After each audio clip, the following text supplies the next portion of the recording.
வணக்கம். என்னோட பேர் டாக்டர் ஐசா ஃபாத்திமா ஜாஸ்மின். நான் சென்னையில் பல் மருத்துவராக இருக்கேன். அப்புறம் ஐஎம் அப்படின்னு ஒரு ப்ராஜெக்டும் பண்ணிகிட்ருக்கேன்.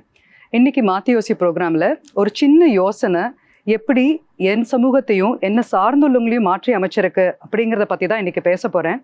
அந்த யோசனை என்னென்னா, இப்போ நம்ம வீட்டில் ஒரு ஃப்ரிட்ஜ் இருக்குது இல்லைங்களா, அதனோட பயன்பாடு எல்லாருக்குமே தெரியும். ஏன் அதை நம்ம யூஸ் பண்ணுறோன்னு. நம்மளோட ஃபுட்டை வந்து ஃப்ரெஷ்ஷாக வச்சுக்குது, நம்மக்கிட்ட எக்ஸ்ட்ரா இருந்தால் ஒரு வேலை வச்சுட்டு நம்ம சாப்பிட்றோம். இதே ஃப்ரிட்ஜு நம்ம கொண்டு வந்து பப்ளிக்கில் வச்சோன்னா அது எந்த மாதிரி பயன்படும், அது வச்சதுனால சமூகத்தில் என்ன விதமான மாற்றத்தை உருவாக்கும் அப்படிங்கிறத பற்றி தான் இன்றைக்கி நான் பேச போகிறேன்.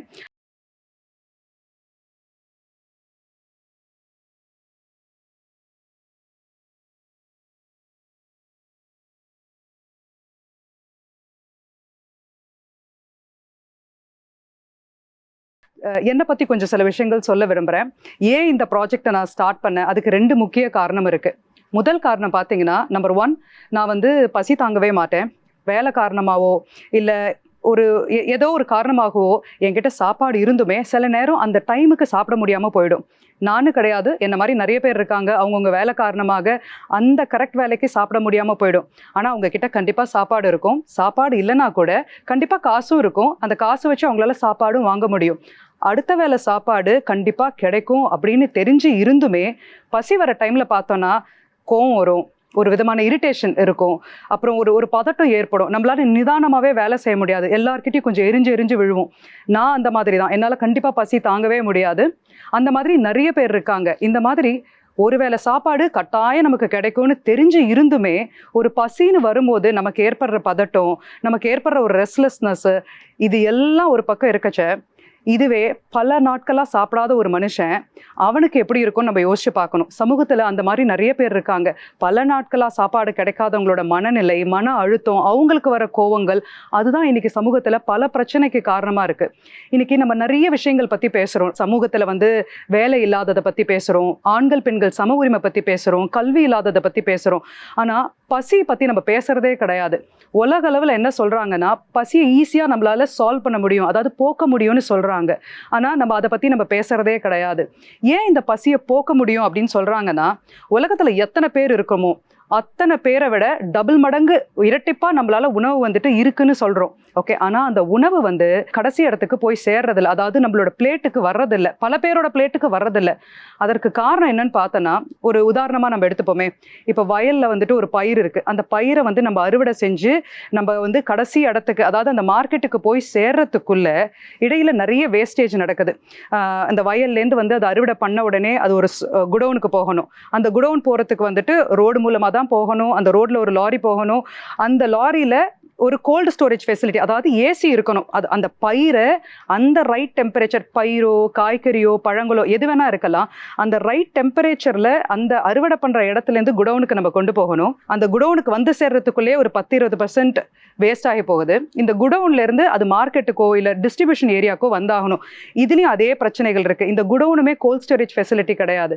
இதே ஃபாரின் கண்ட்ரி அயல்நாட்டில் எடுத்துக்கிட்டிங்கன்னா, இவங்களுடைய கொண்டு போகிற ரோட்ஸுமே நல்லா வெல் சொஃபஸ்டிகேட்டட். இன்னொன்று, அங்கே இருக்கிற லாரிகள் எல்லாமே கோல்ட் ஸ்டோரேஜ் ஃபெசிலிட்டியோடு இருக்குது.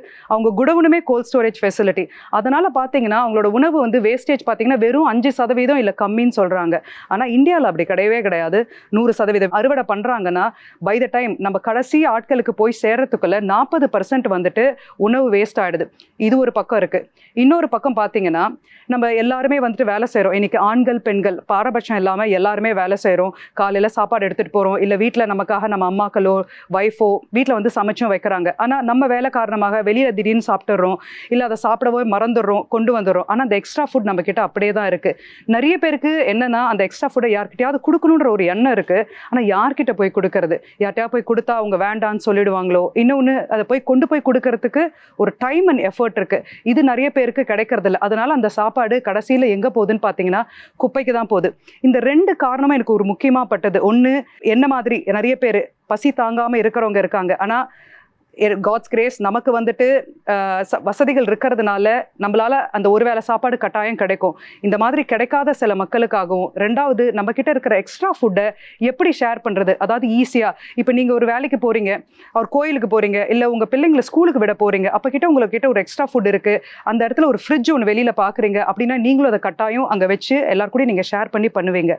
இந்த ஒரு 2 விஷயத்துக்காக ஆரம்பிச்ச ஒரு விஷயம் தான் ஐஎம்இ உன் அப்படிங்கிற ஒரு ப்ராஜெக்ட். ஐஎம்இ உன் அப்படி என்னன்னா பேர் காரணம் நான் இந்த ப்ராஜெக்ட் பண்ணும்போதே பேர் தமிழ்ல தான் இருக்கணும்ன்றதுல ரொம்ப தீர்மானமா இருந்தேன். எல்லா விஷயமே இந்த ப்ராஜெக்ட்ல ரொம்ப லேட்டா தான் நடந்தது. ஆரம்பிச்ச ஐடியால இருந்து ஒரு இடத்த பாக்குறதுல இருந்து எல்லாமே ரொம்ப லேட்டா நடந்தது. ஆனா ஒரு விஷயம் மாத்திரம் தான் ஒரு 2 நிமிஷத்துல ஃபைனல் பண்ண முடிஞ்சது. அதுதான் இந்த பெயர். ஐஎம்இ உன் ஆத்திச்சூடியிலேருந்து எடுத்தது. ஐஎம்இ உன் அப்படின்னா நம்ம சாப்பிட்றதுக்கு முன்னாடி நம்ம கிட்ட இருக்கிற உணவை மற்றவங்க கிட்ட ஷேர் பண்ணி சாப்பிட்றது, அதுதான் அதன் உள்ள அர்த்தம்.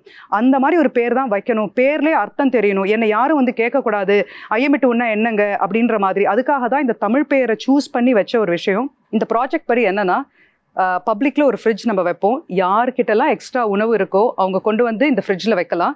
யாருக்கெல்லாம் உணவு வேணுமோ அவங்க எந்தவித தயக்கமும் இன்றி இந்த ஃப்ரிட்ஜிலேருந்து இந்த உணவை எடுத்துக்கலாம். இந்த ஒரு ஃப்ரிட்ஜு கிட்டேயுமே நம்ம ஒரு செக்யூரிட்டி கார்டு வச்சுருக்கோம். அவங்க இந்த வைக்கிற ஃபுட்டு சேஃபாக இருக்கா, ஹெல்த்தியாக இருக்கா, நல்ல விதமான சாப்பாடு தானா அப்படிங்கிறத செக் பண்ணி நம்ம ஃப்ரிட்ஜில் வைப்பாங்க. யாருக்கு தேவையோ அவங்க எந்த கேள்வி கணக்கும் இல்லாமல் அவங்க பாட்டம் வரலாம், கதவை திறக்கலாம், அவங்களுக்கு பிடிச்ச உணவு என்ன இருக்கோ அதை அவங்க எடுத்துக்கலாம். இதுதான் இந்த ப்ராஜெக்டோடைய ஒரு கான்செப்ட். இந்த ப்ராஜெக்ட் ஸ்டார்ட் பண்ணுறப்போ நிறைய கஷ்டங்கள் இருந்ததுங்க. 1-2 கஷ்டங்கள் கிடையாது. இந்த ப்ராஜெக்ட் ஃபர்ஸ்ட் ஐடியா வந்தப்போ ஃப்ரெண்ட்ஸ் கிட்ட தான் போய் டிஸ்கஸ் பண்ணேன். இந்த மாதிரி ஒரு ஃப்ரிட்ஜை பப்ளிக்ல வைக்கணும்னு ஆசைப்படுறேன். ப்ராஜெக்ட் என்னன்னா, வச்சிட்ட பிறகு யாருக்கெல்லாம் உணவு கொடுக்கணும்னு நினைக்கிறாங்களோ அவங்க இந்த ஃப்ரிட்ஜில் வைக்கலாம், யாரெல்லாம் உணவு வேணும்னு நினைக்கிறாங்களோ அதை எடுக்கலாம் அப்படின்னு எக்ஸ்பிளைன் பண்ணேன். அப்போ ஃப்ரெண்ட்ஸ் அந்த டைமில் என்ன சொன்னாங்கன்னா, இது உன்னோட கெரியர் எஸ்டாப்ளிஷ் பண்ணுற நேரம், இப்போ உட்காந்து நீ பப்ளிக் ப்ராஜெக்ட்ஸ்லாம் யோசிக்க வேண்டாம். இன்னொன்று, இந்த மாதிரி பப்ளிக் ப்ராஜெக்ட்ஸ் இந்தியாவில் பண்ணுறது கஷ்டமான ஒரு காரியம் அப்படின்னு சொன்னாங்க. சரின்னு கொஞ்ச நாள் கழிச்சு டிஸ்கஸ் பண்ணுறதே விட்டுட்டேன் நான். அப்புறம் என்னோட ப்ரொஃபஸர்ஸ் கிட்டலாம் கொஞ்சம் கேட்க ஆரம்பித்தேன் நான். ஏன்னா அவங்க கிட்ட ஒரு இடமோ இல்லை இந்த ப்ராஜெக்ட் பற்றி நான் பண்ணலான் இருக்கச்சு எல்லாரும் சொன்ன அட்வைஸ் அதுதான், கெரியர் ஃபோக்கஸ் பண்ணுங்க, இந்தியாவில் இந்த மாதிரி ஒரு ப்ராஜெக்ட் வேண்டாம், நீங்க இன்னைக்கு ஃப்ரிட்ஜை வைப்பீங்க, மறுநாள் அந்த ஃப்ரிட்ஜ் இருக்குமானே தெரியாது, அந்த மாதிரி தான் எப்போதுமே ஒரு கிரிட்டிசிசம் கான்ஸ்டன்டா இருந்துட்டே இருந்தது. ஸோ ஒரு 3 மாசம் சரி கேட்கறத விட்டுட்டு நானே ஒரு இடமா போயிட்டு லொகேஷன்ஸ் பெசன்ட் நகர்ல எங்க அந்த மாதிரி யாராவது ஒரு எனக்கு தேவைப்பட்டது எல்லாமே ஒரு 4 அடிக்கு 2 அடி சைஸ் ஒரு இடம் தான் தேவைப்பட்டது ஒரு ஃப்ரிட்ஜ் வைக்கிறதுக்கு. ஸோ அங்க இருக்க கடைகளில் கொஞ்சம் கொஞ்சமா கேட்க ஆரம்பிச்சேன். பட் அவங்க எல்லாருமே என்ன சொன்னாங்கன்னா, இது வச்சோன்னா என்னோட பிசினஸ் எஃபெக்ட் ஆகும், பிளஸ் இந்த ப்ராஜெக்ட் புதுசா இருந்ததுனால அவங்களால அதை யோசிக்கவும் முடியல, இது எப்படி இருக்கும்ன்றது, அவங்களோட பிசினஸ்க்கு அது எஃபெக்ட் ஆகும் நினைச்சே அது முடியாதுன்னு சொல்லிட்டாங்க. நிறைய பேர்கிட்ட கேட்டு அது ஒரு மாதிரி எனக்கே இதுக்கப்புறம் இந்த ப்ராஜெக்ட் நடக்குமா, ஏன்னா என்னால் ஒரு லொகேஷன் நல்லா ஃபைனலைஸே பண்ண முடியல. அப்படி இருக்கும்போது இன்னொரு ஃப்ரெண்டு கிட்ட கேஷுவலா சொல்லிட்டு இருந்தேன், இந்த மாதிரி எனக்கு ஒரு இடம் தேவைப்படுது இந்த ப்ராஜெக்ட் பண்றதுக்கு, யாராவது தெரிஞ்சா சொல்ல முடியுமான்னு கேட்டப்பதான் ஃபர்ஸ்ட் டைம் அவங்க ஒரு டென்னிஸ் கோர்ட் கிட்ட ஒரு இடத்த காமிச்சாங்க, பெசன்ட் நகர்ல இருக்கிற டென்னிஸ் கோர்ட் கிட்ட. அவர்கிட்ட போய் நான் நேர்ல பேசுறதுக்கு போயிருந்தேன். ரொம்ப தயக்கத்தோட போயிருந்தேன். ஏன்னா ஒரு 3-4 மாசமாவே இந்த ப்ராஜெக்ட் பத்தி நிறைய பேர்கிட்ட எக்ஸ்பிளைன் பண்ணி எல்லாருமே நோ சொன்னதுதான் ஜாஸ்தி, நிறைய கிரிட்டிசிசம். ஸோ இவர்கிட்ட என்ன எனக்கு கிடைக்க போகுதுன்னு தெரியாது, ஒரு கேள்விகளோட தான் போனேன். ஆனா போயிட்டு ஒரு லைன் தான் சொன்னேன், எனக்கு தேவை ஒரு எலக்ட்ரிசிட்டி தேவைங்க, நான் ஃப்ரிட்ஜை வெளியில வைப்பேன், ஃபுட் வைக்கிறவங்க வைப்பாங்க, எடுக்கிறவங்க எடுப்பாங்க, ரொம்ப ஷார்ட்டா நான் சொல்லிட்டேன் நான். ஆனா அவர் என்ன சொன்னார்னே தெரியல, நீங்க நாளைக்கே கொண்டு வச்சுக்கோங்க, உங்களுக்கு எலக்ட்ரிசிட்டியும் நான் ஃப்ரீயாவே ஸ்பான்சர் பண்றேன், நீங்க ப்ரொசீட் பண்ணுங்கன்னு சொல்லிட்டாங்க. ஸோ அதுதான் ஃபர்ஸ்ட் டைம் ஒரு ரொம்ப ரொம்ப ரொம்ப ஒரு ஹாப்பியான ஒரு தருணமா இருந்தது. அதுக்கப்புறம் அந்த லொகேஷன் ஃபைனலைஸ் பண்ண பிறகு தான் தெரிஞ்சது corporation approval is also very இம்பார்ட்டன்ட்னு. ஸோ கார்பரேஷன் கிட்ட போகும்போது அவங்களுமே அந்த இடத்த இன்ஸ்பெக்ட் பண்ணிட்டு அவங்களுமே ஒரு மாதம் 2 மாதம் டைம் எடுத்துட்ட பிறகு ஓகேன்னு சொல்லியிருந்தாங்க. ஸோ ப்ராஜெக்ட் ஐடியா ஸ்டார்ட் பண்ணதுலேருந்து ஆல்மோஸ்ட் 5-6 மாதம் லொகேஷன் ஃபைனலைஸ் பண்ணுறதுலையும் ஒரு அப்ரூவல் வாங்குறதுலையுமே போயிடுச்சு. ஸோ ஃபைனலாக எல்லா அப்ரூவலும் வந்த பிறகு ஃப்ரிட்ஜ் ஒன்று பண்ணி அது கூட ஃபேப்ரிகேட், அதுக்கு ஒரு இரும்பு கூடு மாதிரி ஒன்று பண்ண வேண்டியிருந்தது. ஏன்னா இது வெயிலையும் மழையிலையும் இருக்கிறதுனால அந்த ஃப்ரிட்ஜ் அப்படியே போய் ரோட்டில் வைக்க முடியாது. ஸோ அது ஒன்று பண்ணிட்டு இருக்கும் போது ஏன் நம்ம உணவு மட்டும்தான் கொடுக்கணுமா, வேறு எதுவும் நம்மளால கொடுக்க முடியாதா அப்படின்னு யோசிக்கும் போது பக்கத்துலேயே ஒரு கப்போர்ட் போட்டோன்னா அதில் இப்போ நம்மக்கிட்ட நிறைய தேவையில்லாத விஷயங்கள் இருக்கும், உடைகள் நிறைய இருக்கும், நம்மக்கிட்ட புக்ஸ் நிறைய இருக்குது, ஷூஸு, அப்புறம் சில பாத்திரங்கள் நம்ம நிறைய வச்சிருப்போம், யாருக்கு கொடுக்கறதுன்னு தெரியாது. ஏன் அந்த ஒரு கவுண்டரையும் ஓப்பன் பண்ணக்கூடாதுன்னு சொல்லிட்டு அந்த ஃப்ரிட்ஜ் பக்கத்துலேயே ஒரு கவுண்டரையும் ஓப்பன் பண்ணி இந்த இடத்துல நாங்கள் வந்துட்டு உடைகள், ஷூஸு, புக்ஸு இந்த மாதிரி எது இருக்கோ நல்ல கண்டிஷனில் இருக்கிறது, அதாவது உங்களுக்கு தேவையில்லை ஆனால் இன்னொருத்தவங்களுக்கு அது தேவைப்படும்னு உங்களுக்கு தோணுச்சுன்னா இங்கே கொண்டு வந்து வைக்கலாம் அப்படின்னு இந்த 2 கான்செப்டையும் சேர்த்து ஸ்டார்ட் பண்ணது தான் இந்த IM@1 அப்படிங்கிற ப்ராஜெக்ட். இந்த ஃப்ரிட்ஜை வச்சுட்ட பிறகு என் மனசில் இருந்ததுலாம் ஒரு விஷயம் தான், என்னால் முடிஞ்ச வரைக்கும் எவ்வளோ சாப்பாடு என்னால் கொடுக்க முடியுமோ அதை நான் தினமும் வைக்க போகிறேன் அப்படின்னு. ஆனால் அதிகபட்சம் என்னால் 10 20 தான் வைக்க முடியும். ஆனால் இதுக்கு வந்து முழுக்க இந்த ப்ராஜெக்ட் சக்ஸஸ் ஆகணும்னா மக்களும் இதை அக்செப்ட் பண்ணணும்.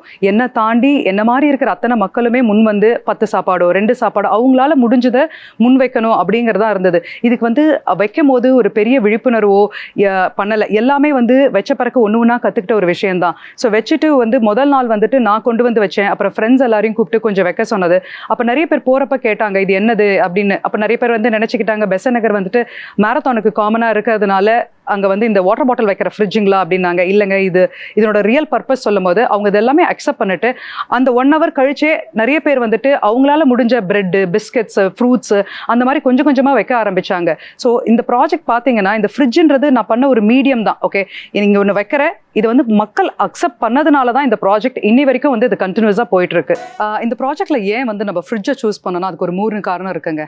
முதல் காரணம் பார்த்தீங்கன்னா, இப்போ நம்மளே வீட்டில் வந்து ஒரு பொருளை ஃப்ரெஷ்ஷாக வைக்கணும்னா ஃப்ரிட்ஜில் தான் வைக்கிறோம். நம்மக்கிட்ட எக்ஸ்ட்ரா சாப்பாடு இருந்தாலும் அது கெட்டு போகாமல் இருக்கணும்னா ஃப்ரிட்ஜில் தான் வைக்கிறோம். இப்போ பப்ளிக்கில் வந்துட்டு ஒரு கபோர்ட் ஏன் வைக்க முடியாதுன்னா, இப்போ ஃபுட் வந்துட்டு பார்த்தீங்கன்னா பல இடத்துலேருந்து வருது. இப்போ கல்யாண வீட்டில் எக்ஸ்ட்ரா இருந்து வருது, ஃபங்க்ஷன் வீட்டிலேருந்து எக்ஸ்ட்ரா வருது. ஸோ எப்போ சமைச்சாங்க அப்படின்றது நமக்கு தெரியாது, அந்த ஷெல்ஃப் லைஃப் எவ்வளோ மணி நேரம் அப்படிங்கிறது தெரியாது. ஒரு ஃப்ரிட்ஜாக இருந்ததுன்னா கண்டிப்பாக அது இன்னும் கொஞ்சம் நேரம் ஃப்ரெஷ்ஷாக இருக்கும், அந்த உணவு வீணாக்கக்கூடாது அப்படிங்கிறதுனால தான் ஃப்ரிட்ஜ் சூஸ் பண்ணது. கபோர்ட் வேண்டாம், ஃப்ரிட்ஜ் சூஸ் பண்ணது. இந்த ஃப்ரிட்ஜ் ஏன் பப்ளிக்கில் வச்சேன்றதுக்கு இன்னொரு விஷயமும் இருக்குங்க. ஒரு டைம் கேஷுவலாக வந்து பெசன்ட் நகரில் நின்றுட்டு இருக்கும்போது வந்து ஒருத்தர் வந்து ஒரு 20 rupees இருக்குமான்னு ரொம்ப தயக்கமாக தான் வந்து கேட்டார். அவரை பார்க்குறச்ச வந்து அவர் நல்லா படித்தவர்னு தெரியுது, அவர் ஒரு கையேந்திர ஒரு டைப்பில் இல்லை அப்படின்றதும் கிளியராக புரியுது. நானும் வந்து ஒரு ஹெசிடேஷனோட தான் அவர்கிட்ட கேட்டேன், ஏன் நீங்கள் 20 ரூபாய் கேட்குறீங்க, உங்களை பார்த்தா ஒரு கையேந்திரர் மாதிரி தெரியல, ஏன் கேட்குறீங்கன்னு. அவர் கொஞ்சம் நேரம் கழிச்சு ஓப்பன் அப் பண்ணார். நான் சாப்பிட்டு ஒரு 2 நாள் ஆகுதுங்க, நான் ஒரு MBA கிராஜுவேட்டு, நான் தஞ்சாவூர்லேருந்து வந்திருக்கேன், இங்கே வேலை தேடி வந்தேன், இருக்கிற காசு எல்லாத்தையுமே முடிச்சுட்டேன், இப்போ எதுவுமே கிடையாது. ஸோ அதனால எனக்கு இப்போது சாப்பிட்றதுக்குமே இல்லை, இப்போது வீட்டுக்கும் என்னால் போக முடியாது, கண்டிப்பாக நான் வேலை வாங்கியும் ஆகணும், ஆனால் இப்போ எனக்கு பசிக்குது, நான் அதனால தான் கேட்குறேன் அப்படின்னாரு அவர். ஒருத்தருங்க வந்து அவங்களுடைய கண்ணியத்தை விட்டு கையேந்திரதுன்றது அவ்வளோ ஈஸியான ஒரு விஷயம் கிடையாது. இந்த ஒரு காரணமும் வந்து இந்த ஃப்ரிட்ஜ் வைக்கும் போது முக்கியமாக ஒரு விஷயம் வந்து எங்களோட செக்யூரிட்டி கார்டுக்கு நாங்கள் சொல்லுவோம், யாருக்கு பசியாக இருக்காங்களோ அவங்ககிட்ட நீங்கள் எந்த கேள்வியும் கேட்கக்கூடாது. அதே மாதிரி அவங்களே ஃப்ரிட்ஜை திறந்து அவங்களுக்கு என்ன உணவு பிடிக்குதோ, சில நேரம் அந்த ஃப்ரிட்ஜ்குள்ளே வந்துட்டு நிறைய சாப்பாடு இருக்கும், ஜூஸஸ் இருக்கும், பிஸ்கட்ஸ் இருக்கும், வெரைட்டியாக கூட இருக்கும், எந்த கேள்வியும் இல்லாமல் அவங்களுக்கு என்ன வேணுமோ அதை அவங்க கட்டாயம் எடுத்துக்கணும் அப்படின்றதுல நாங்கள் ரொம்ப தீர்மானமாக இருந்தது. ஏன்னா ஒரு டிக்னிட்டி வந்து விட்டுட்டு ஒருத்தவங்க கேட்குறாங்கன்றது அவ்வளோ ஈஸியான ஒரு விஷயம் கிடையாது. இந்த ஃப்ரிட்ஜ் வந்துட்டு அந்த பேலன்ஸ் பண்ணணும் அப்படிங்கிறதுல வந்துட்டு நான் தீர்மானமா இருந்தேன். இது ஒரு காரணம் ஃப்ரிட்ஜ் வச்சதுக்கு. இன்னொன்று பார்த்தீங்கன்னா, நம்ம எப்பவுமே தர்மம் பண்றது வந்து ஒரு எதிர்பார்ப்போட பண்ணக்கூடாதுன்னு பெரியவங்க சொல்லுவாங்க. இப்போ நம்ம கொஞ்சம் காலமாவே எப்படி இருப்போம்னா, நம்ம கூட வேலை செய்யறவங்களுக்கோ இல்லை நம்மளோட டிரைவரோ நம்மளோட மெய்டுக்கோ, இது பண்ணா அவங்க இன்னும் எக்ஸ்ட்ரா நாள் இருப்பாங்க, இது பண்ணா அது அவங்க கிட்ட இருந்து கிடைக்கும், ஒரு விதமான எதிர்பார்ப்போட உதவி பண்ண ஆரம்பிச்சிட்டோம். ஆனா உண்மையான தர்மம் அது கிடையாது. நீங்க யாருக்கு கொடுக்குறீங்கன்றது யாருக்குமே தெரியவே கூடாதுன்னுவாங்க. உங்களோட வலது கை கொடுக்கறது இடது கைக்கு தெரியக்கூடாதுன்ற மாதிரி நீங்க யாருக்கு தர்மம் பண்றீங்கன்றது அவங்க கிட்ட ஒரு எதிர்பார்ப்பு இல்லாம இருக்கணும். இந்த ஃப்ரிட்ஜை பொறுத்த வரைக்கும் அதுதான். 10 பேர் கொண்டு வந்து சாப்பாடு வைப்பாங்க, யார் அந்த 10 பேர் எடுப்பாங்கன்னு எங்களுக்கே தெரியாது. பசியோடு இருக்கிற யார் வேணா வந்து அங்கேருந்து எடுத்துட்டு போவாங்க. இந்த காரணங்களுக்காக தான் பப்ளிக்ல ஒரு ஃப்ரிட்ஜை கொண்டு வந்து வச்சது. இந்த ஃப்ரிட்ஜ் கொண்டு வந்து வச்ச கான்செப்ட் புதுசா கேட்டீங்கன்னா கண்டிப்பா நான் இல்லைன்னு தான் சொல்லுவேன். நம்ம தாத்தா பாட்டி காலத்துல ஒரு இன்னும் அதுக்கு முன்னாடி காலத்துல பாத்தீங்கன்னா வீடுகளில் வந்து எல்லார் வீட்லையுமே எப்போதுமே எக்ஸ்ட்ரா சமைப்பாங்க. அந்த ஊர் வழியாக போகிறவங்க, வழிபோக்கர்களாக இருக்கட்டும், தெரியாதவங்களா இருக்கட்டும், அவங்க இலைப்பாறணும்னா அந்த திண்ணையில் இருக்கிற தூணில் அவங்க இலைப்பாருவாங்க. நம்ம முன்னோர்கள் எக்ஸ்ட்ரா சாப்பாடு அவங்க கேட்காமலே கொண்டு வந்து கொடுப்பாங்க. ரொம்ப ரொம்ப காலங்காலமாகவே இருக்கிற ஒரு விஷயம். நம்மளோட தமிழர்களுக்கு வந்து விருந்தோம்பல சொல்லியே தர வேண்டாம். இன்னும் சொல்லப்போனால் அப்பத்தூண் அப்படின்னு ஒரு கான்செப்டே இருந்தது ரொம்ப காலங்களுக்கு முன்னாடி. அதாவது அப்பம் தூண். அப்பம்ங்கிறது இப்போ இருக்கிற ஆப்பம் அப்படின்னு சொல்கிறோம் இல்லைங்களா, அந்த உணவு. தூணுங்கிறது அந்த பில்லர். அப்பத்தூண் அப்படின்னா என்ன அர்த்தம்னா, அந்த வீட்டுக்கு முன்னாடி ஒரு பில்லர் இருக்கும், அந்த தூண் இருக்கும். அந்த தூணில் வந்து உணவே வச்சிருவாங்களாம் முன்கூட்டியே. அந்த பக்கமாக போகிற வழிபோக்கர்களுக்கோ தெரியாதவங்களுக்கோ அவங்க வந்து எடுத்துக்கலாம் அப்படிங்கிற கான்செப்டில். அவங்க வந்து இந்த வழிபோக்கர்களையோ இல்லை அவங்க வீட்டுக்கு வர விருந்தினர்களையோ இந்த அறியாதவர்களை அவங்க வந்து கடவுளாகவே பார்த்தாங்க. அவங்களுக்கு உணவு அளிக்கிறத வந்து ஒரு கடவுள் பணியாகவே செஞ்சாங்கன்னு நம்மளோட சங்ககால இலக்கியங்களில் எக்ஸாம்பிள்ஸே நிறைய இருக்கு. அதனால இந்த ஃப்ரிட்ஜ் வச்சது என்ன கேட்டால் ஒரு புது கான்செப்டாக கேட்டிங்கன்னா, ஃப்ரிட்ஜுன்ற கான்செப்ட் தான் புதுசே தவிர இந்த கொடுக்கணும் அடுத்தவங்களுக்கு பகிரணுன்றது வந்து நம்ம தமிழருக்குள்ளே இருக்கிற ஒரு பண்பாடு. இந்த ஃப்ரிட்ஜில் என்ன சாப்பாடு வேணா வைக்கலாமா அப்படின்னா இல்லைங்க. இதில் வந்து சில கைட்லைன்ஸ் இருக்கு. ஃபுட் அக்செப்டட், அதாவது என்ன உணவு ஏற்கப்படும் என்ன உணவு ஏற்கப்படாது அப்படின்னு 2 லிஸ்ட்டே இருக்கு. நீங்கள் வந்து வெஜிடபிள்ஸு, காய்கறி, வெஜிடேரியன் ஃபுட்டு, சைவ உணவு, அந்த மாதிரி எது இருந்தாலும் நீங்கள் வைக்கலாம். Chips, processed food, biscuits, juices, water bottles, ஆனால் எல்லாமே சீல்டாக இருக்கணும், அது நீங்கள் வைக்கலாம். நான் வெஜிடேரியன் ஃபுட் வந்துட்டு இந்த ஃப்ரிட்ஜில் நாட் அக்செப்டட். முட்டை, திறந்து வைத்த பால், அதெல்லாம் வந்துட்டு இதில் நாட் அக்செப்டட். சுகாதாரம் காரணமாகவும் அது ஹெல்த் ஸ்டாண்டர்ட்ஸ்க்கு செட் ஆகாதுன்ற காரணத்துக்காகவும் இந்த மாதிரி பால், முட்டை, மீட் அதெல்லாம் வந்துட்டு இந்த ஃப்ரிட்ஜில் வந்து நீங்கள் வைக்க முடியாது. இதை மானிட்டர் பண்ணுறதுக்கு தான் நம்ம செக்யூரிட்டி கார்டு இருப்பார். நீங்கள் ஒரு டைம் இந்த ஃப்ரிட்ஜில் உங்களால் ஒரு 2 பேக்கெட்டோ 10 பேக்கெட்டோ இருக்குது நீங்கள் வச்சுட்டு ஒரு 10 அடி தள்ளி நின்று பார்த்தீங்கன்னா அதில் எடுத்துகிட்டு போகிறவங்க முகத்தில் இருக்கிற ஒரு மகிழ்ச்சி வந்துட்டு வெறும் வார்த்தைகளை சொல்ல முடியாது. மேலும் அவங்க கிட்ட நின்று நீங்கள் பேசும்போது ஏன் அதை எடுத்தாங்க, அவங்களுக்கு பின்னாடி என்ன ஸ்டோரி இருக்குன்னுலாம் கேட்டால் சில விஷயங்கள்லாம் உங்களை வந்துட்டு சில விஷயங்கள் கண்ணீர் வர வைக்கும், சில விஷயங்கள் உங்களை ரொம்ப சந்தோஷப்படுத்தவும் வைக்கும். அந்த மாதிரி நிறைய தருணங்களில் வந்து நான் ஒரு ஃபுட்டை வச்சுட்டோ இல்லை வேற ஒருத்தவங்களை வைக்கும் போது ஒரு 10 அடி தள்ளி நின்று அவங்க ஏன் எடுத்தாங்க, அதன் மூலமாக அவங்க என்ன ஃபீல் பண்ணுறாங்க, இந்த ஃப்ரிட்ஜ் நிஜமாவே உங்களுக்கு பெனிஃபிட் ஆகுதா, அந்த மாதிரிலாம் நான் கேட்டிருக்கேன். நான் அதில் ஒரு டைம் வந்துட்டு ஒரு அம்மா வந்து 2 பேக்கெட் ஃபுட் எடுத்தாங்க. நாங்கள் வந்து அங்கே கொஞ்சம் வந்து ஒரு ஆள் ஒரு சாப்பாடு எடுக்கலாம், அதிகபட்சம் 2 சாப்பாடு எடுக்கலாம், அதுக்கு மேலே நாங்கள் அலோவ் பண்ணுறது கிடையாது. பசியாக இருக்கிறவங்க அவங்களே வந்து எடுத்துக்கலாம். ஓகே, அந்த மாதிரி தான் நாங்கள் வச்சுருக்கோம். ஸோ அப்போ அந்த அம்மா வந்துட்டு ஒரு 3 சாப்பாடு எடுத்தாங்க. நான் கொஞ்சம் க்யூரியஸாக அவங்க கிட்ட போய் கேட்டேன். நான் நீங்கள் 3 எடுக்கிறீங்களே என்ன காரணம் அப்படின்னா, அவங்க சொன்னாங்க என்னோட குழந்தைங்க 2 பேர் வீட்டில் இருக்காங்க, அதனால அவங்களுக்கும் சேர்த்து எடுத்துகிட்டு போகிறேன்னு. அப்போ அவங்கக்கிட்ட கேட்டேன், இந்த ஃப்ரிட்ஜ் உங்களுக்கு எந்த விதத்தில் பெனிஃபிட்டாக இருக்குன்னு நீங்கள் நினைக்கிறீங்க அப்படின்னப்போ அந்த அம்மா சொன்னாங்க, நான் இந்த பக்கம் வேலை முடிச்சு போகும்போதெல்லாம் எப்பப்போ இருக்கோ அப்பப்போ நான் எடுத்துக்குவேன் ஃபுட். இந்த ஃப்ரிட்ஜை பொறுத்த வரைக்கும் ஒரு உத்தரவாதம் கிடையாது, இத்தனை மணிக்கு சாப்பாடு கிடைக்கும் அத்தனை மணிக்கு சாப்பாடு கிடைக்கும் அப்படிங்கிற உத்தரவாதம் கிடையாது. யார் வேணா எப்போ வேணா வந்து வச்சுட்டு போவாங்க. ஸோ ஒரு ஃபிக்ஸட் டைமில் ஒரு அன்னதானம் மாதிரி இருக்காது. எப்போ வேணா ஃபுட் இருக்கும், அந்த பக்கமாக போகிறவங்க யார் பசியாக இருக்காங்களோ எடுத்துக்கலாம் அப்படிங்கிறதான கான்செப்ட். ஸோ அந்த அம்மா சொன்னாங்க, எப்போ இருக்கோ என்னோட வேலை முடிச்சு போகும்போது இருந்ததுன்னா நான் எடுத்துன்னு போவேன். அதன் மூலமாக என்ன ஆகுதுன்னா, எனக்கு வந்து நான் பசங்களுக்கு செய்யக்கூடிய அந்த 2 வேளை சாப்பாடோ இல்லை ஒரு வேளை சாப்பாடோ அவங்களுக்கு கொடுக்குறச்ச என்னோட செலவு கம்மியாகுது. அந்த செலவை மிச்சப்படுத்துறதுனால என்ன இந்த பசங்களுக்கு நான் ஸ்கூல் ஃபீஸ் என்னால் கட்ட முடியுதுன்னு சொன்னாங்க. எனக்கே அது வந்து கேட்கும் போது ஒரு டிஃப்ரெண்ட்டாக இருந்தது. நான் எப்போதுமே நினச்ச ஒரு விஷயம் என்னென்னா, இது வெறும் பசியை தான் போக்குதோ அப்படின்னு நினச்சா இன்டைரக்ட் எஃபெக்ட் நிறைய இருக்க ஆரம்பிச்சது. இந்த மாதிரி ஒருத்தவங்களுக்கும் ஒரு கதைகள் இருந்தது. இதில் மிச்சமாக்குற ஒரு 50 ஒரு 60 ரூபா ஒரு நாள் அவங்களுக்கு மிச்சமாக்குறது, ஒரு 10 நாள் 600 800 1000 அதை மிச்சப்படுத்துறது வந்து அவங்களோட ரெண்ட்டுக்கோ அவங்களோட ஸ்கூல் ஃபீஸுக்கோ இல்லை அவங்களோட வேற ஏதோ ஒரு தேவைக்கோ மெடிக்கல் சேவைக்கோ எதுக்கோ ஒன்று அவங்க பயன்படுத்துகிறாங்க. இந்த ஃப்ரிட்ஜ் ஸ்டார்ட் பண்ணும்போது வந்து நிறைய பேர் கேட்ட கேள்வி என்னன்னா, உன்னால் ஒரு வேலைக்கு எவ்வளோ நேரம் வைக்க முடியும், ஒரு 10 சாப்பாடோ அதிகபட்சம் 20 சாப்பாடோ தான் வைக்க முடியும், அதனால் நீ எந்த அளவுக்கு வந்துட்டு நாட்டோட பசி ஸ்டாட்டிஸ்டிக்ஸை உன்னால் குறைக்க முடியுமா, இல்லை என்ன பண்ண முடியும், நிறைய கேள்விகள் இருந்தது. ஆனால் அந்த 2017 இன்னைய தேதி வரைக்கும் நாங்கள் ரன் பண்ணதில்லை. இது வரைக்கும் 7 கோடி மதிப்புள்ள உணவை வந்து மிச்சப்படுத்தியிருக்கோம்.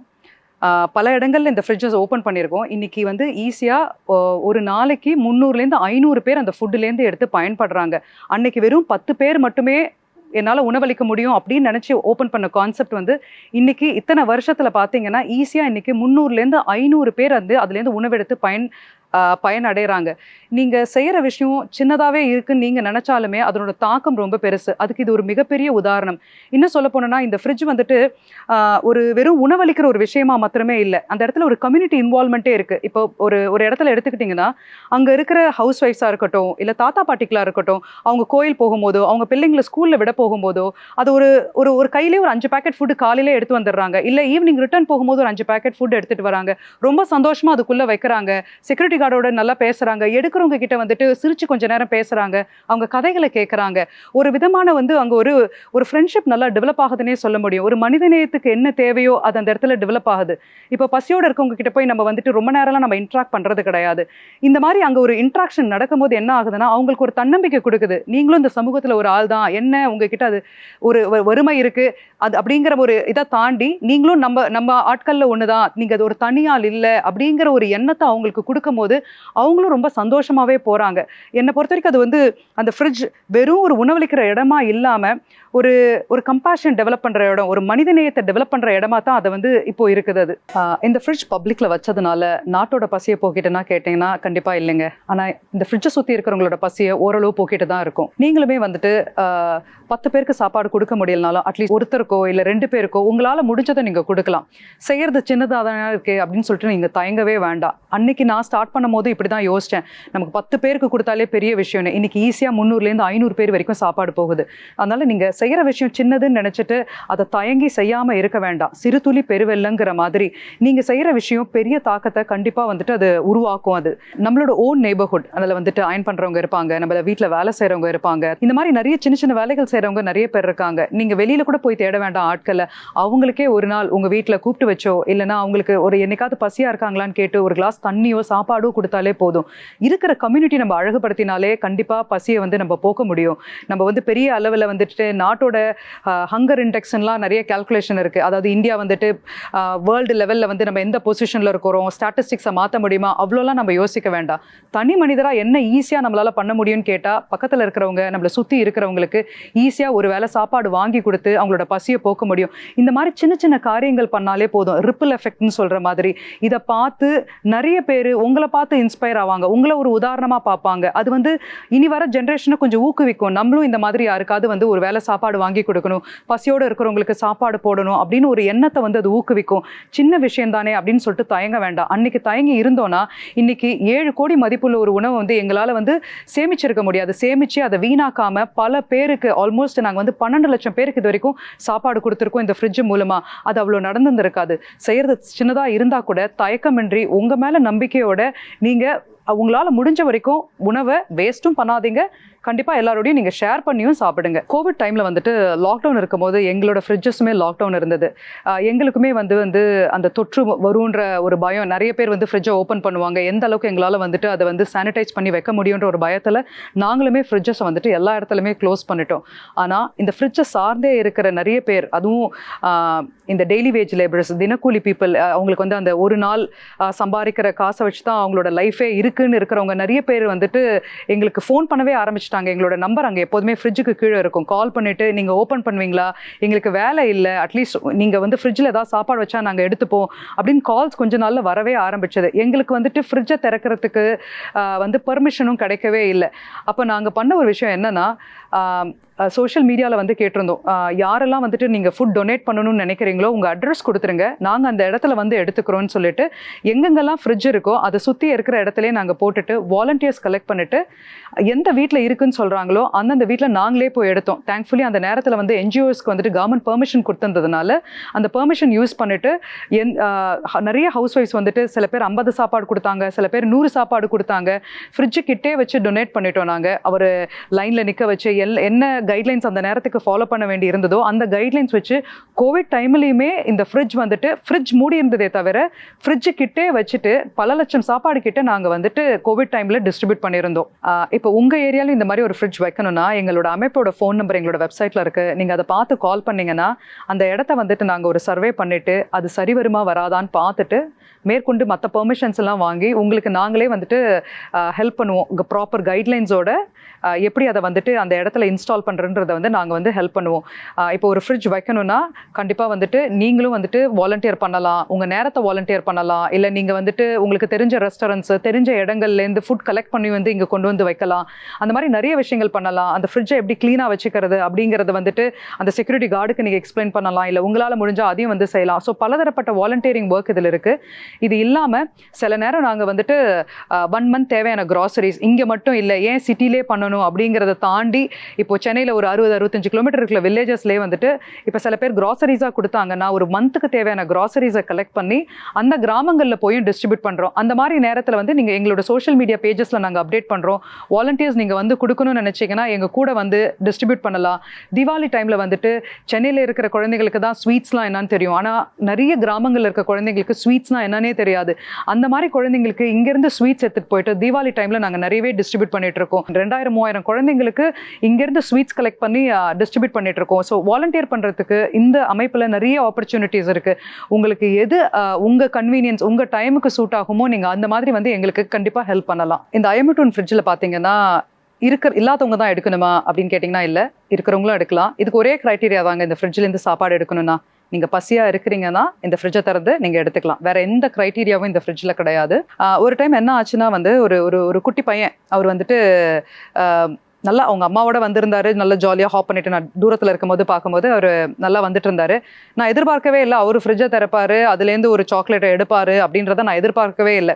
ரொம்ப சர்ப்ரைசிங்காக இருந்தது அந்த ஒரு விஷயம். ஏன் அவர் ஓப்பன் பண்ணி அவர் எடுத்தாருன்னு கியூரியாசிட்டி தாங்க முடியல. அவர்கிட்ட போய் நின்று நான் கேட்டேன், நான் நீ ஏன் பர்டிகுலராக இந்த ஃப்ரிட்ஜில் ஃப்ரிட்ஜை திறந்து இந்த சாக்லேட்டை நீ எடுத்த, ஒரு பர்டிகுலர் ஃப்ளேவர் இருந்தது அது. அப்போ வந்து அவர் வந்து சொன்னார், இல்லை இது ரொம்ப நாளாக இந்த ஃப்ளேவரை நான் தேடி இருக்கேன், எனக்கு அது வந்து கிடைச்சதில்லை கடையில், நான் இங்கே ஃப்ரிட்ஜில் பார்த்த உடனே எனக்கு அது திறந்து எடுக்கணும்னு சொல்லிடுச்சு, அம்மாவும் எதுவும் சொல்லலை அப்படின்னாங்க. நான் வந்து அவனை பார்த்துட்டு சரி ஓகே அப்படின்னு நான் சொல்லி விட்டுட்டேன். அப்புறம் பார்த்தீங்கன்னா ஒரு 10-15 நிமிஷம் கழிச்சு அவர் வந்து வராரு. பின்னாடி அவருக்கு பிடிச்ச இன்னும் கொஞ்சம் சாக்லேட்ஸ் இன்னும் கொஞ்சம் பிஸ்கெட்ஸ் எல்லாம் வாங்கிட்டு வந்து அவர் வந்து அந்த ஃப்ரிட்ஜில் வந்து அவர் வைக்கிறாரு. ஏன்னு கேட்டப்போ அவர் தான் சொல்கிறார், ஆண்டி நான் என்னோட தேங்க்ஸை நான் சொல்லணும், எனக்கு எப்படி சொல்கிறதுன்னு தெரியல, மற்றவங்களும் என்ன மாதிரி ஸ்வீட்ஸ் எடுத்துக்கிட்டும் பிஸ்கெட்ஸ் எடுத்துக்கிட்டும் அதனால நான் இதை கொண்டு வந்து வச்சேன். இந்த மாதிரி நிறைய நல்ல நல்ல இன்சிடென்ட்ஸ் இருக்குங்க. அதாவது வெறும் தேவை உள்ளவர்கள் தான் எடுக்கிறாங்க அப்படின்றத தாண்டி பசியோட இருக்கிற யார் வேணா எடுக்கலாம் அப்படிங்கிறதா இங்கேயுமே.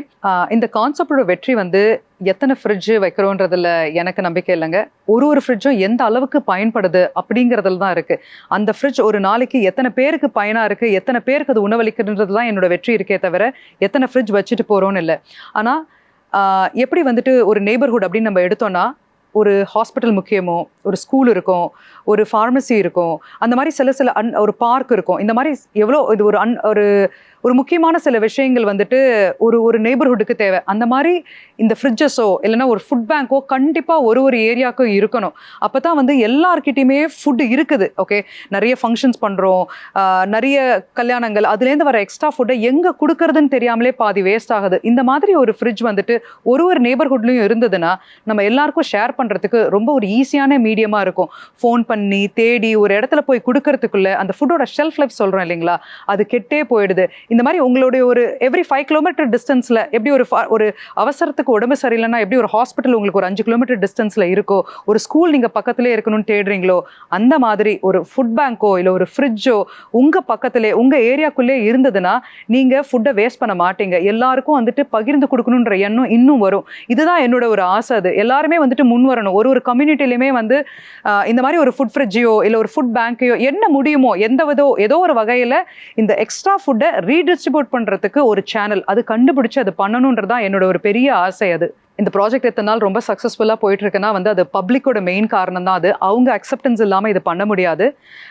நான் எங்கள் அமைப்புலேருந்து வைக்கிற ஃபுட்டை தாண்டி எவ்ரிடே ஓகே அந்த பப்ளிக் அக்செப்ட் பண்ணி புது ஆட்கள் ஒரு டைமும் அந்த பக்கம் போகும்போது அவங்க வைக்கிற ஃபுட்னால தான் இந்த ப்ராஜெக்ட் ரன் ஆகிட்டுருக்கு. நாங்கள் வெறும் மீடியம் தான், ஒரு ஃப்ரிட்ஜை கொண்டு வந்து வைக்கிறதுக்கு ஹெல்ப் பண்ணுற ஒரு மீடியமாக தான் இப்போ நாங்கள் இருக்கோமே தவிர இந்த ப்ராஜெக்ட் ரன் பண்ணுறதுக்கு காரணம் மக்கள் தான். எல்லாருக்கும் என்னோட ஒரு மிகப்பெரிய நன்றி. இந்த ஃபவுண்டேஷனுக்கு ஹெல்ப் பண்ணுற வாலண்டியர்ஸ்லேருந்து ஒர்க் பண்ணுற அட்மின்ஸு, என்னோட ஃப்ரெண்ட்ஸ், ஃபேமிலி மற்றும் எனக்கு யாருனே தெரியாது, ஆனால் எவ்ரிடே நீங்கள் வந்து அந்த இடத்துல வந்துட்டு உங்களுக்கு தெரிஞ்ச ஃபுட்டை வைக்கிறீங்க. அந்த லாக் புக் ஒன்று நாங்கள் மெயின்டைன் பண்ணுவோம், அந்த ஃப்ரிட்ஜு யார் என்ன சாப்பாடு வைக்கிறாங்கன்னு. அது பார்க்கும் போதெல்லாம் ரொம்ப மகிழ்ச்சியாக இருக்கும். ஒரு நாள் ஒரு பேர் இருக்கும், யாருன்னே எனக்கு தெரியாது. ஆனால் திடீர்னு ஒரு நாள் நிற்கும் போது வந்து ரொம்ப மகிழ்ச்சியாக பேசுகிறீங்க. எனக்கு எந்த மாதிரி நன்றி சொல்கிறதுன்னு தெரியல. ஆனால் நீங்கள் சப்போர்ட் பண்ணலன்னா இந்த ப்ராஜெக்ட் ரன் பண்ண முடியாது. உங்கள் சப்போர்ட்னால தான் இது இத்தனை நாள் கன்சிஸ்டண்ட்டாக ஓடி இருக்கு. மேலும் சப்போர்ட் பண்ணுங்கள். எப்போல்லாம் உங்களால் முடியுமோ முடிஞ்ச வரைக்கும் 1-2 தயங்காமல் எல்லாருக்கும் உணவு கொடுத்து ஷேர் பண்ணுங்கள். இந்த IMU2 அப்படிங்கிற ப்ராஜெக்ட் பற்றி எனக்கு தெரிஞ்சதை உங்களோட பகிர்ந்துக்கிட்டேன். அது உங்களுக்கு ரொம்ப யூஸ்ஃபுல்லாக இருக்கும்னு நான் நினைக்கிறேன். நன்றி, வணக்கம்.